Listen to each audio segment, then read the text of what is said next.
Hello hello à toi qui m'écoutes, moi c'est Fanny. Bienvenue sur le podcast Moi aussi j'ai mon histoire, un espace de parole libre et sans jugement pour les enfants, préados et adolescents. À travers cet espace, je souhaite leur proposer de venir s'exprimer sur un sujet qu'ils vivent actuellement et leur permettre ainsi de nous partager leur histoire avec leurs ressentis, leur vision, leurs mots d'aujourd'hui. Un podcast à partager sans modération pour les plus grands et les plus jeunes, car une histoire racontée ici résonnera probablement ailleurs. Si c'est le cas, ou si tout simplement ce podcast te plaît, n'hésite pas à t'abonner à la page Moi aussi j'ai mon histoire sur ta plateforme d'écoute habituelle et à mettre un petit commentaire. C'est très rapide pour toi et moi, ça va me booster à fond. Bon allez, il est temps d'écouter ce que notre invité a à nous partager. Ready? C'est parti!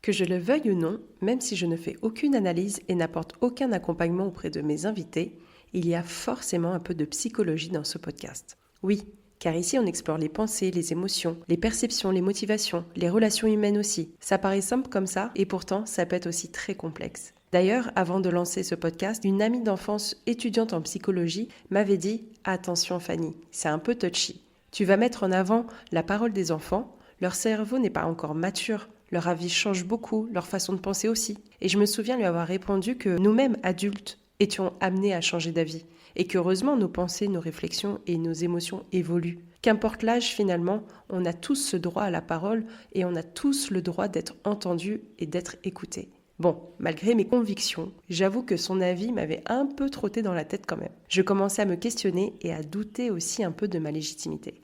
Et oui, je ne suis pas psychologue, je n'ai aucune formation dans ce domaine.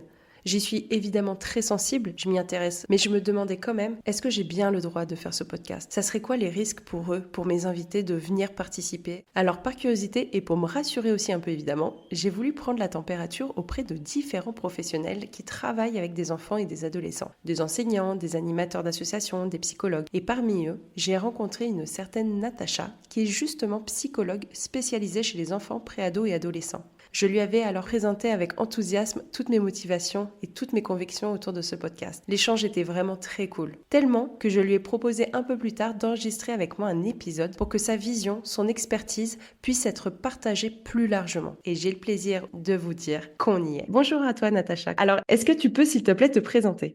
Alors moi, je suis donc Natacha Knitel, je suis psychologue clinicienne à Fos. Actuellement, je suis en libéral où je reçois aussi bien des adultes que des enfants et des adolescents, sachant que ma formation de base me permet d'accueillir tout le monde, mais que j'ai fait des spécialisations en plus pour me spécialiser dans les enfants et les adolescents. D'accord. Et depuis combien de temps du coup? Alors du coup, je suis en libéral depuis 14 ans maintenant. Ah ouais, on a affaire à une vraie expert bien, bien aguerrie. Super. Alors avant de nous dire si c'est touchy ou pas touchy d'avoir lancé ce podcast, est-ce que tu te souviens de ta première impression que tu as eue quand on s'est eu au téléphone, quand je t'avais présenté le projet? Oui, alors déjà, moi j'étais effectivement très enthousiaste, sur le projet, ça se sent, très, j'allais dire, naturel et simple, mais je pense que c'est ce qui peut toucher aussi aujourd'hui. Moi je sais que par exemple dans ma pratique, c'est beaucoup ce que mes patients aiment, c'est ce côté, naturel où ils me disent: «Mais, vous parlez pas comme une psy». Parce que voilà, je parle simplement, je suis pas dans des grandes théories et cetera, mais je pense que voilà, c'est ce qui touche les gens et qu'à un moment donné, c'est une rencontre et que, je pense qu'il faut être vrai et sincère dans les rencontres et moi, c'est ce que j'ai ressenti, quand, effectivement on avait, échangé au téléphone. Ok, c'est rassurant pour moi. Je prends, merci beaucoup. Et sur ce podcast, donc, l'idée est vraiment de créer un espace de parole pour les plus jeunes, que ça soit des sujets légers ou moins légers, qui peuvent être même des sujets délicats. Quels peuvent être les bienfaits pour eux de venir enregistrer un épisode, qui est un peu différent quand même d'une séance de psy? Bien sûr. Je pense que voilà, effectivement, ils peuvent avoir cette liberté d'expression évidemment qui est intéressante, leur rappeler qu'ils ont le droit de parler, peu importe le contexte, peu importe, où.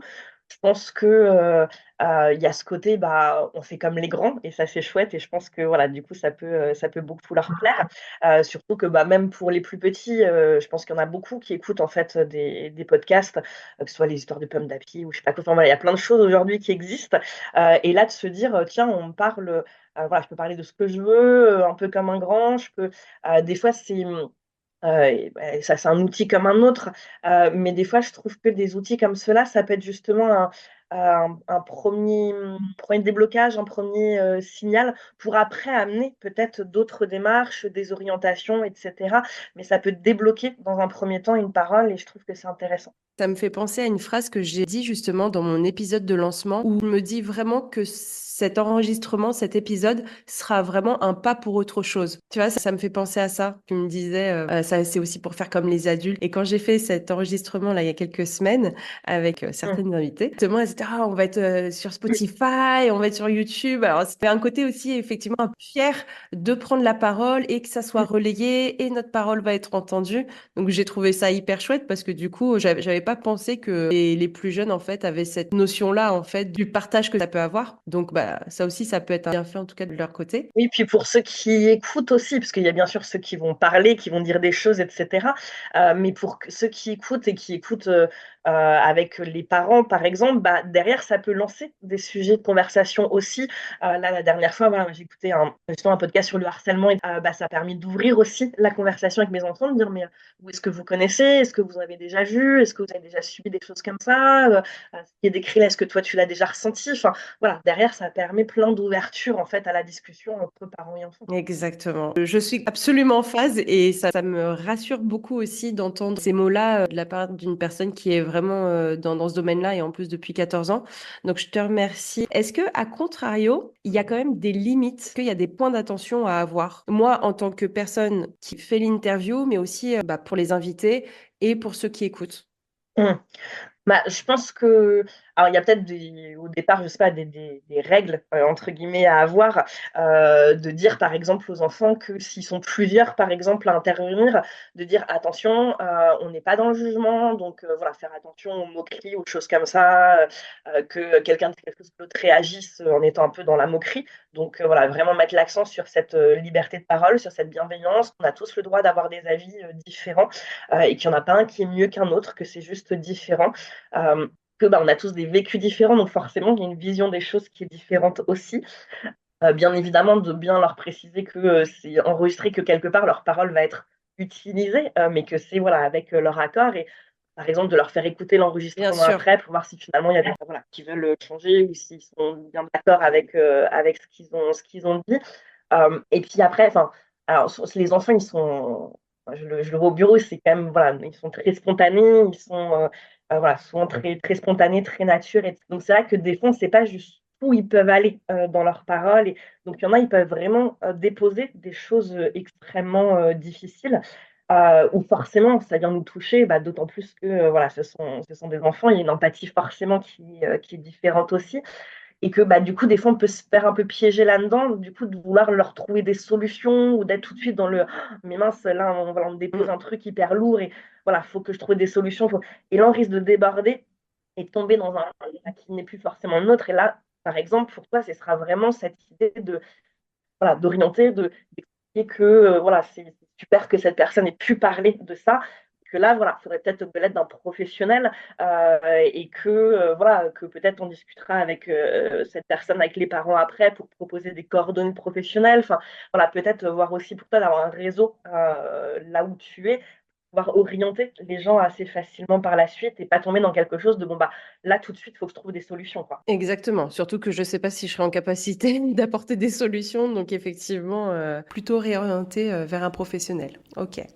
Ce que tu dis aussi, ça me fait penser à cet épisode où en fait, j'ai enregistré des conversations avec des jumelles. Je m'interrogeais sur, voilà, la relation de sœurs jumelles, comment elles vivent ça et voilà, il y avait tout plein de questions et effectivement, une des 2 était en train de dire: «Oui, j'ai pas aimé quand elle a fait ça, parce que ceci, parce que cela» et en fait, l'autre s'est dit non mais là tu dis ça donc tout le monde va me juger, je vais être jugée comme la méchante et du coup bah j'ai pas envie qu'on mette ça dans l'épisode. Donc on a arrêté évidemment là on n'était plus du tout dans l'enregistrement mais j'ai trouvé ça hyper intéressant parce que justement en fait les deux avaient raison. Celle qui ressentait l'envie de dire bah moi j'ai pas aimé quand elle a fait ça et l'autre qui disait oui mais là si tu dis ça bah je vais être jugée comme la méchante donc je veux que tu l'enlèves et l'autre elle disait oui mais en même temps bah j'ai le droit de le dire puisque je le pense, tu vois. Donc en fait, c'était pas évident. Mm.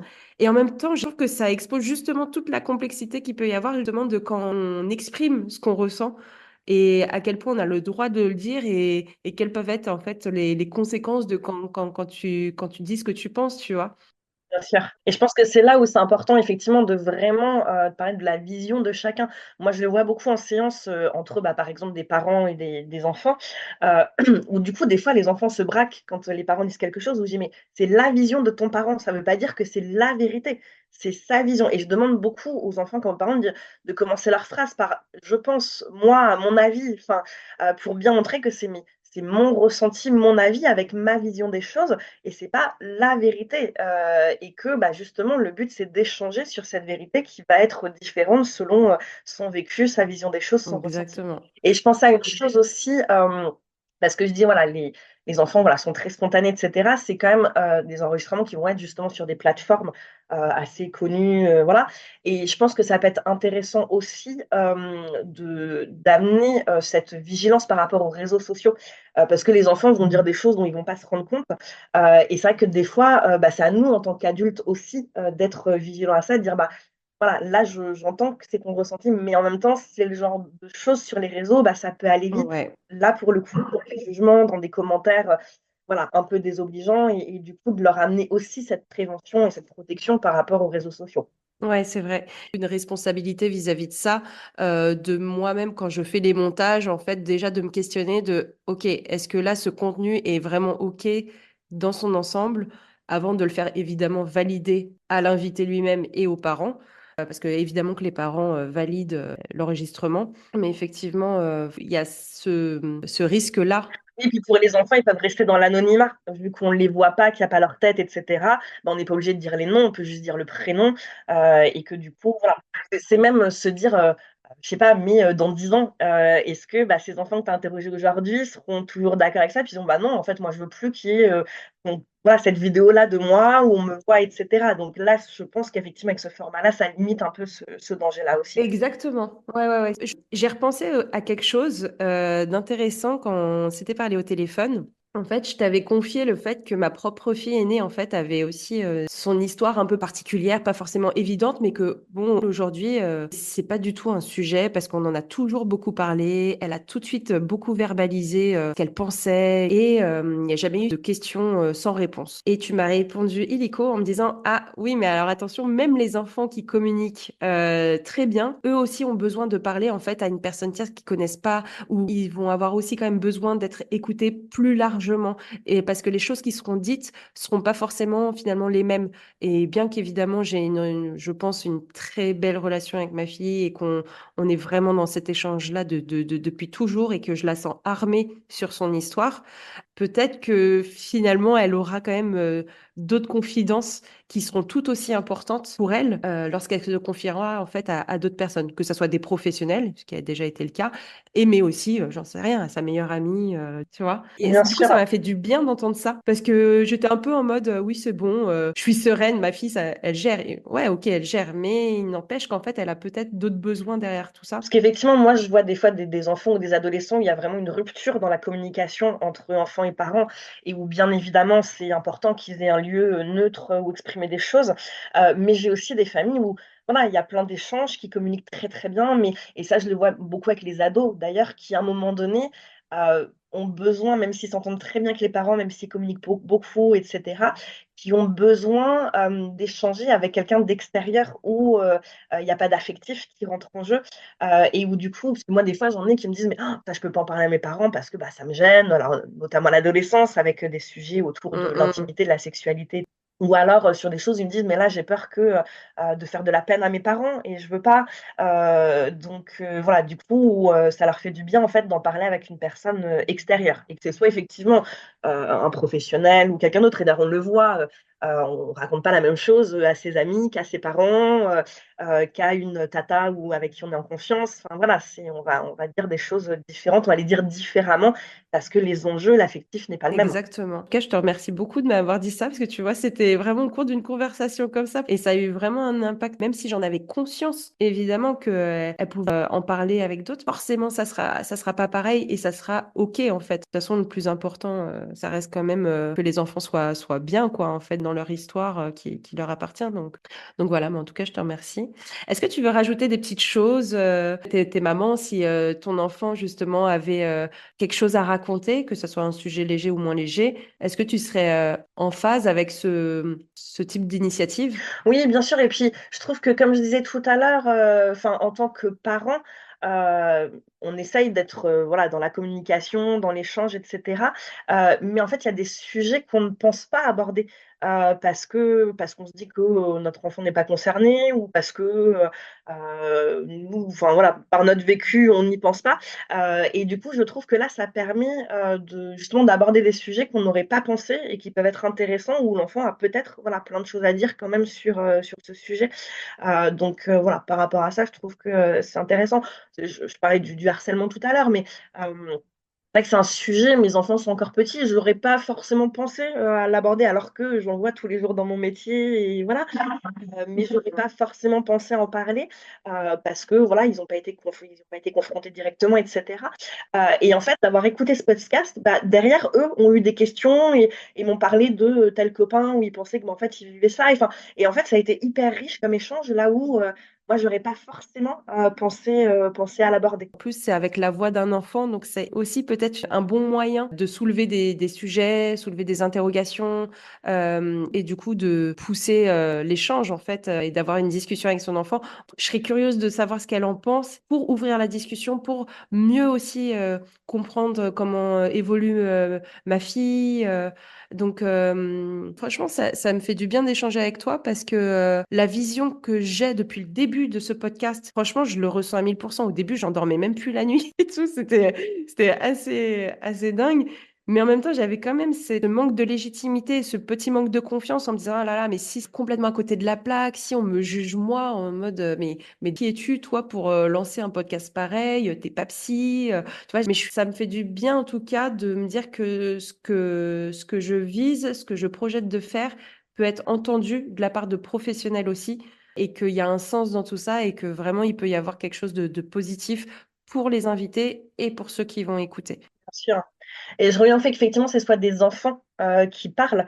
Il y a aussi pour les enfants qui écoutent cette idée de: «Mais en fait, c'est un autre enfant qui pense comme moi», et justement, du coup, bah, de libérer plus facilement la parole, de dire: «Mais en fait, je suis pas tout seul, à penser ça, à ressentir ça» et du coup, voilà, ça peut d'autant plus libérer effectivement, la parole. Après voilà, forcément, il y a des gens, mais comme tout programme, comme n'importe quel film, comme n'importe quel, humoriste, comme, voilà, il y a des personnes que ça va toucher, il y a des personnes qui vont aimer, d'autres qui ne vont pas aimer. Après voilà, je pense que pour toi, c'est, aussi un travail d'accepter bah, que c'est pas apprécié et aimé de tout Ouais, le monde. ouais, je suis Voilà, prête. je pense que c'est, forcément, enfin, ça Ouais, fait ouais. on fait ce genre de choses, forcément, voilà, ça va toucher certaines personnes, pas d'autres. Tu as un petit invité avec toi, je crois. Oui. T'inquiète. Vu de la tête, j'ai fait, ah, je connais cette tête de, oh là là, mon enfant arrive. T'inquiète. C'est ça, exactement. T'inquiète, il n'y a pas de souci. Mais en tout cas, oui, je ne sais plus ce que je disais, mais voilà, pour moi, l'importance de tout ça, qu'importe les jugements, s'il y en a des jugements un peu, voilà, un peu pas cool, ça fera partie du jeu. Mais en même temps, je me dis que ça peut aider. Ça peut aider, ça a son importance. Et puis, tu sais, je trouve qu'on entend souvent des témoignages d'adultes en disant, voilà, j'ai vécu tout ça quand j'étais enfant, mais j'en ai pas parlé parce que, bon, après, ça Mmh, pouvait être aussi une autre époque, mais je me dis, bah là, ça peut être quand même une nouvelle façon de communiquer qui existe et qui a sa place, en fait. Et je bien me dis, sûr. c'est tellement dommage quand j'entends des adultes sur des sujets quand même douloureux, où je me dis, ah, j'aurais voulu les écouter. Et là, c'est un peu côté un peu Mère Teresa, j'en sais rien, mais j'aurais Mmh, voulu être là, l'oreille attentive et pas juger, rien analyser, mais juste être là et écouter, en fait. bien sûr et effectivement, ce que tu dis, c'est très intéressant, l'importance d'écouter sans chercher à trouver des solutions. Et ça, c'est dur à faire. Et alors, moi, je le fais dans mon métier, bien évidemment, mais je vois dans ma vie personnelle, des fois, j'ai tendance à tomber là-dedans quand j'ai une amie qui m'appelle avec un souci. Ah, mais il faut que tu essayes ça, il faut que tu essayes ça. Sauf que, bah, en fait, derrière, la personne se braque parce que, bah non, ça me convient pas, ou voilà, ou moi, je m'énerve parce que oui, mais je t'avais dit de faire ça, puis tu l'as pas fait. Enfin, alors que, en fait, la personne ne cherche pas des solutions, elle a juste besoin à ce moment-là d'une écoute, d'une oreille attentive, et que rien que ça, en fait, ça peut faire du bien. Sauf qu'on se sent vite démuni, on se sent vite. Enfin, on se dit non, mais il faut plus, alors que non, juste une écoute, en fait, c'est ce qu'il y a de plus important au départ. Complètement. Et en fait, ça me fait penser aussi à une formation que j'ai faite dans le cadre d'un ancien job. J'ai participé à une formation de la CNV, qui est la communication non violente. Je m'étais toujours dit, oui, moi, je suis hyper empathique, je sais conseiller, je sais ceci, je sais cela et tout. Et en fait, quand j'ai participé à cette formation, je me suis dit, ah, mais en fait, je sais pas écouter. C'est pas ça, écouter. En fait, quand on écoute, on ne doit pas forcément trouver, comment dire, une anecdote qui peut faire écho à ce qu'on vient d'écouter, ou alors donner justement des conseils. C'est un peu déroutant et un peu troublant parce qu'en fait, le formateur, il nous disait, en gros, quand vous écoutez, vous écoutez. Vous avez rien à dire, quoi. Et j'étais en mode, c'est dur quand même parce qu'on a forcément envie de rebondir. Et puis, si on fait que écouter, c'est-à-dire que la personne, elle va se dire, elle s'en fout, en fait, elle m'écoute pas ou qu'est-ce qui se passe? Donc, je trouve que c'est quand même hyper difficile aussi de trouver le juste milieu. Et encore plus, là, je te cache pas, dans le cadre du podcast, je dois faire hyper gaffe à Fanny, reste à ta place, tu es dans l'écoute attentive et c'est tout, tu vois? Bien sûr. Et c'est quelque chose voilà, qui est très dur. Et notamment avec les enfants, et quand c'est nos propres enfants, où voilà, on n'a pas envie de les voir souffrir, on n'a pas envie de les voir tristes, on n'a pas envie. Donc tout de suite, on est dans cette recherche de solution. Et du coup, on en oublie en fait d'accueillir l'émotion. Mais par exemple, avant, on passe devant une maison et il y a un chien voilà, qui aboie très très fort. Et on voit notre enfant voilà, qui se crispe un peu, et tout parent, je pense, on l'a fait. Un des premiers réflexes qu'on a, c'est n'aie pas peur. On va prendre l'enfant dans notre bras, Ouais. dans nos bras, puis on va dire, ah, mais n'aie pas peur, faut pas avoir peur. Mm. Bah, Mm, sauf mm. que le problème, c'est qu'en faisant ça, on nie l'émotion de Exact. l'enfant. Et l'enfant, qu'est-ce qu'il va se dire, qu'est-ce qu'il va retenir? C'est, mais en fait, j'ai ressenti un truc que j'aurais pas dû ressentir. Complètement. Et du coup, il va chercher après à, voilà, à nier ses émotions, à plus les exprimer, sauf qu'une émotion, plus on la nie, plus elle sort de manière massive. Euh, alors que idéalement, ce qu'il faudrait, mais ce qui est très dur à faire, c'est de dire à l'enfant: «Mais là, qu'est-ce qui se passe? Qu'est-ce que Ouais. tu ressens? Ah, là, tu as l'air tendu, tu as l'air crispé, j'ai l'impression que tu as eu peur. Est-ce que c'est ça? Mais je comprends que tu aies eu peur parce qu'on s'attendait pas à ce que ce chien, il voilà, il aboie très, très fort», et après, on va effectivement rassurer, on va dire: «Mais regarde, tu vois, il est où le chien? Et tu vois, il y a des grilles, mais c'est son rôle de protéger sa maison, et bah, tu vois, la prochaine fois quand on va repasser, on se souviendra qu'il y a ce chien-là et donc on aura moins peur». Enfin, mais ce premier temps d'accueil de l'émotion est très important, et souvent, on a tendance, à l'oublier, et notamment avec ses propres enfants, on dit: «Oh, mais non, mais n'aie pas peur, ne pleure pas, ne» voilà, et on pense pas à mal en faisant ça, bien évidemment, hein, mais c'est un espèce de réflexe, voilà, qu'on a à ce moment-là, quoi. Exactement. Tout à fait. C'est toute la subtilité, la nuance dans l'écoute. C'est OK, j'entends ce que tu me dis. Donc, on va approfondir vraiment tes émotions, ton besoin. Et du coup, l'approche est complètement différente. Voilà. OK. Écoute, je te remercie beaucoup. Ta Avec disponibilité, de la plaisir. qualité de nos échanges, c'est trop, trop chouette. Est-ce que tu as un dernier petit mot à ajouter? Là, comme ça, non, j'ai rien qui me vient, mais en tout cas, voilà, bonne continuation, en espérant que, voilà, ce format puisse toucher, un maximum de personnes, et puis, voilà, amener, des échanges et de la communication, en famille. Complètement. En phase, ça marche. Je te remercie beaucoup, Natacha. Mais avec grand plaisir. Je te dis à très À bientôt. à Omar, avec grand plaisir. Et voilà, le tout premier épisode hors série est terminé. Merci pour ton écoute. J'espère sincèrement que cet épisode t'a plu. N'hésite pas à me dire ce que tu en as pensé et à me dire aussi quels invités tu souhaiterais voir participer aux prochains épisodes hors série. Oui, car on va co-construire ce podcast ensemble avec toujours la même ligne directrice, tendre l'oreille auprès des plus jeunes. Personnellement, j'ai adoré pouvoir échanger avec toi, Natacha. Encore merci d'avoir accepté mon invitation. Je savais déjà que j'étais au bon endroit en lançant ce projet, mais alors là, avec ta vision et tes mots, ça me conforte encore plus. Donc sachez-le, je vais continuer ce podcast aussi aussi longtemps que possible. Allez, rendez-vous sur ma page Insta, moi aussi j'ai mon histoire, pour suivre toutes les actus. Et rendez-vous aussi sur ta plateforme d'écoute préférée pour mettre un petit 5 étoiles. Allez hop, rien que ça. Ah, et dernière chose, si tu as dans ton entourage ou au sein de ta propre famille un enfant qui souhaiterait nous partager son histoire, contacte-moi directement sur moi aussi j'ai mon histoire @gmail.com. Allez, à bientôt. Ciao ciao.